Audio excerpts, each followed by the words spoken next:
ಧಾರವಾಡ ಲೋಕಸಭಾ ಕಾಂಗ್ರೆಸ್ ಅಭ್ಯರ್ಥಿ ವಿನೋದ್ ಅಸೋಟಿ ಅವರು ನಮ್ಮ ಜೊತೆಗಿದ್ದಾರೆ. ಈಗಾಗಲೇ ಬಿಜೆಪಿಯಿಂದ ಪ್ರಹ್ಲಾದ್ ಜೋಶಿ ಅವರು 5ನೇ ಬಾರಿಗೆ ಸ್ಪರ್ಧೆಗೆ ಕಣಕ್ಕಿಳಿದಿರುವಂಥದ್ದು ಒಂದು ಕಡೆ ಆಗಿದ್ದಾರೆ. ಮತ್ತೊಂದು ಕಡೆ ಅವರನ್ನು ಹೇಗಾದರೂ ಸೋಲಿಸಲೇಬೇಕು ಅನ್ನೋ ಒಂದು ಯುವಕರನ್ನು ಈಗಾಗಲೇ ವಿನೋದ್ ಅಸೋಟಿ ಅವ್ರನ್ನ ಕಾಂಗ್ರೆಸ್ ಪಕ್ಷ ಈಗಾಗಲೇ ಟಿಕೆಟ್ ಕೊಟ್ಟಿರುವಂಥದ್ದು. ಈಗ ವಿನೋದ್ ಅಸೋಟಿ ಅವರು ಇದ್ದಾರೆ, ಅವ್ರನ್ನ ಮಾತಾಡ್ಸೋಣ. ಸರಿಗೆ ಏನಂತಂದರೆ ಜೋಶಿ ಅವ್ರನ್ನ ಸೋಲಿಸಲಿಕ್ಕೆ ಕಾಂಗ್ರೆಸ್ ಎಲ್ಲ ಥರ ರಣತಂತ್ರಗಳನ್ನು ಹೆಣಿತಾ ಇದೆ. ಅದರಲ್ಲೂ ಕೂಡ ಪ್ರಮುಖವಾಗಿ ಈಗ 4 ಸರಿ ಅವರು ಸಂಸದರಾಗಿದ್ದರು. ಈಗ 5ನೇ ಸರಿ ನಾವು ಗೆಲ್ತೇನೆ, 3 ಲಕ್ಷ ಲೀಡ್ ಆಗ್ತಾನೆ ಅಂತ ಹೇಳ್ಕೊಂಡು ತಿರುಗಾಡ್ತಾ ಇದ್ದಾರೆ. ಸರ್, ತಾವು ಹೇಳೋದು ಕರೆಕ್ಟಾ. ನಾವು ಕಾಂಗ್ರೆಸ್ದವ್ರು ಏನು ರಣತಂತ್ರನೇ ಹೆಂದಿಲ್ಲ ಅಂತೇಳಿ ಫಸ್ಟ್ ಈಗ ಕ್ಲಿಯರಾಗಿ ಹೇಳ್ತೀನಿ. ನಮ್ಮ ಧಾರವಾಡ ಲೋಕಸಭಾ ಜನರು ಈಗಾಗಲೇ ತೀರ್ಮಾನ ತೊಗೊಂಡಿದ್ದಾರೆ. ಈ ಸಲ 100% ಬದಲಾವಣೆ ಗಾಳಿ ಬೀಸೈತಿ. ಕಾಂಗ್ರೆಸ್ ಪಕ್ಷಕ್ಕೊಂದು ಅವಕಾಶ ಕೊಡ್ತಾರೆ ಅನ್ನೋದು ಭಾಳ ಒಂದು ವಿಶ್ವಾಸದಿಂದ ತಮಗೆಲ್ಲರಿಗೂ ಹೇಳಲಿಕ್ಕೆ ಇಷ್ಟಪಡ್ತೀನಿ. ಈಗ 2023 ವಿಧಾನಸಭಾ ಚುನಾವಣೆಯಲ್ಲಿ ಗ್ಯಾರಂಟಿ ಯೋಜನೆಗಳಿಂದ ಕಾಂಗ್ರೆಸ್ ಸರ್ಕಾರ ಅಧಿಕಾರಕ್ಕೆ ಬಂದಿದೆ. ಈ MP ಎಲೆಕ್ಷನ್ಗೆ ಯಾವ ರೀತಿ ಸಪೋರ್ಟ್ ಮಾಡುತ್ತೆ ಗ್ಯಾರಂಟಿ ಯೋಜನೆಗಳು? ಸರ್, ಅವಾಗಿನ ಟೈಮ್ನಾಗೂ ನಾವು ಬರೀ ಒಂದು ಆಶ್ವಾಸನೆ ಜನರ ಮುಂದೆ ಇಟ್ಟಿದ್ದು. ನಾವು ಸರ್ಕಾರ ಬಂದ ತಕ್ಷಣ ನಾವು ಇವೆಲ್ಲ ಜಾರಿಗೆ ತೊಗೊಂಬರ್ತೀವಿ 5 ಗ್ಯಾರಂಟಿಗಳನ್ನು. ಆದರೆ ಅವಾಗ ಬರೀ ಹೇಳಿದ್ದು, ಇವಾಗ ಒಂದು 15 ತಿಂಗಳಲ್ಲಿ 5 ಗ್ಯಾರಂಟಿಗಳನ್ನು ನಾವು ರಾಜ್ಯದ ಜನತೆಗೆ ಮುಂದೆ ಇಟ್ಟಿದ್ದೇವೆ. ಈಗ ಕಿರಿ ವಯಸ್ಸು 32 ವಯಸ್ಸಿನ ಯುವಕ ಈಗ ಜೋಶಿ ಅವ್ರ ವಿರುದ್ಧ ನಿಲ್ತಾ ಇದ್ದೀರಿ. ಏನು ಯಾವ ರೀತಿ ಫೀಲ್ ಆಗ್ತಾ ಇದೆ ಜಿಲ್ಲೆಯಲ್ಲಿ ನಿಮಗೆ? ಸರ್, ನಾವು 2018ನಲ್ಲಿ ನವಲು ವಿಧಾನಸಭಾ ಕ್ಷೇತ್ರದಿಂದ ಕೂಡ ನಾ ಸ್ಪರ್ಧೆ ಮಾಡಿದ್ದೆ. ಕಾಂಗ್ರೆಸ್ ಪಕ್ಷ ಆಶೀರ್ವಾದ ಮಾಡಿತ್ತು. ಅದೇ ರೀತಿ ಈಗೂ ಕೂಡ ನಮ್ಮ ಕಾಂಗ್ರೆಸ್ ಪಕ್ಷ ಈ ಒಂದು ಲೋಕಸಭಾ ಟಿಕೆಟನ್ನು ಆಶೀರ್ವಾದನ ಕೂಡ ಮಾಡೈತಿ.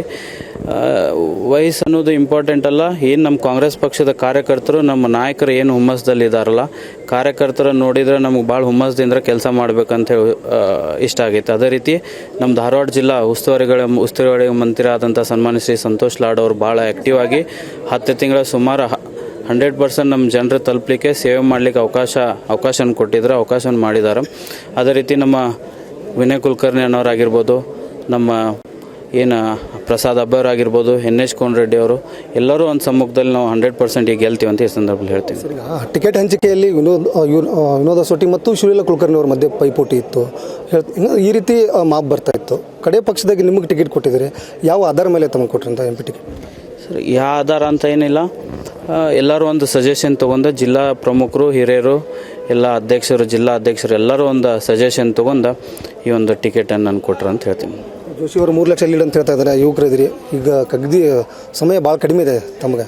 ಯಾಕಂದರೆ ಜೋಶಿ ಅವರು ಸುಮಾರು 4 ಸರಿ MP ಆದಾಗಿದ್ದನು ಇಡೀ ಧಾರವಾಡ ಜಿಲ್ಲೆಯಾದಂಥ 8 ಕ್ಷೇತ್ರಗಳಲ್ಲಿ ಅವ್ರದ್ದೇ ಆದಂಥ ಒಂದು ಛಾಪನ್ನು ಮೂಡಿಸಿದ್ದಾರೆ. ಈಗ ನಿಮಗೆ ಸಮಯ ಭಾಳ ಕಡಿಮೆ ಇದೆ. ಯಾವ ರೀತಿ ಯುವಕರನ್ನ ಸೆಳಿತೀರಿ? ಯಾವ ರೀತಿ ಯುವಕರೆಲ್ಲ ಹೆಚ್ಚಾನ ನಮ್ಗೆ ಈ ಸಲ ಕಾಂಗ್ರೆಸ್ ಪಕ್ಷದ ಒಂದು ವಿಶ್ವಾಸವನ್ನು ಕಾಂಗ್ರೆಸ್ ಪಕ್ಷ ಮೇಲೆ ಈ ಸಲ ಭಾಳ ಮಂದಿ ನಂಬಿಕೆಯನ್ನು ಇಟ್ಟಿದ್ದಾರೆ. ಆ ಒಂದು ವಿಶ್ವಾಸ ನನಗೆ 100% ಈ ಸಲ ಕಾಂಗ್ರೆಸ್ ಪಕ್ಷದ ಬಾವುಟ ಹಾರ್ತೈತೆ ಅಂತ ಈ ಸಂದರ್ಭದಲ್ಲಿ ಹೇಳ್ತೀನಿ. ಒಂದು ಧಾರವಾಡ ಲೋಕಸಭಾ ಕ್ಷೇತ್ರದ ಏನಂತಂದರೆ ಒಂದು ಸರೋಜಿನಿ ಮಹೇಶ್ ಆಗಿರ್ಬೋದು ಮತ್ತು DK ನಾಯಕರ್ ಅವರು ಸತತ ಬಾರಿ 4 ಸರಿ ವಿನ್ ಆಗಿ 5ನೇ ಸರಿ ಸೋತಂಥ ಉದಾಹರಣೆ ಇದೆ. ಈ ಬಾರಿ ಜೋಶಿ ಅವರು ಕೂಡ 4 ಸರಿ ವಿನ್ ಆಗಿದ್ದಾರೆ. ಈಗ ಅವ್ರು ಸ್ಪರ್ಧೆ ಮಾಡ್ತಿರೋದು 5ನೇ ಸರಿ.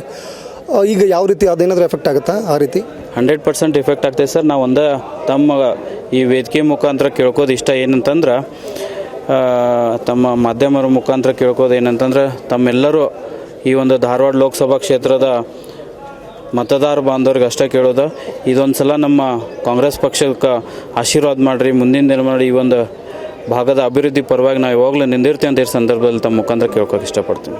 ಎಷ್ಟು ಲೀಡ್ಲೇ ವಿನ್ ಆಗ್ತೀರಿ? ಸರ್, ಜನರ ಮೇಲೆ ಡಿಪೆಂಡ್. ಈಗ ನಾವು ಅಡ್ವಾನ್ಸಾಗಿ ಮಾತಾಡಿದ್ರೆ ತಪ್ಪಾಗ್ತೈತಿ.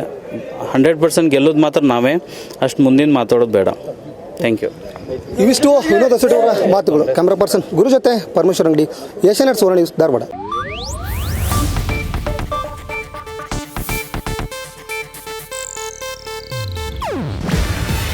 ಇದು ಏಷ್ಯಾನೆಟ್ ನ್ಯೂಸ್ ನೆಟ್ವರ್ಕ್ ಪ್ರಸ್ತುತಿ.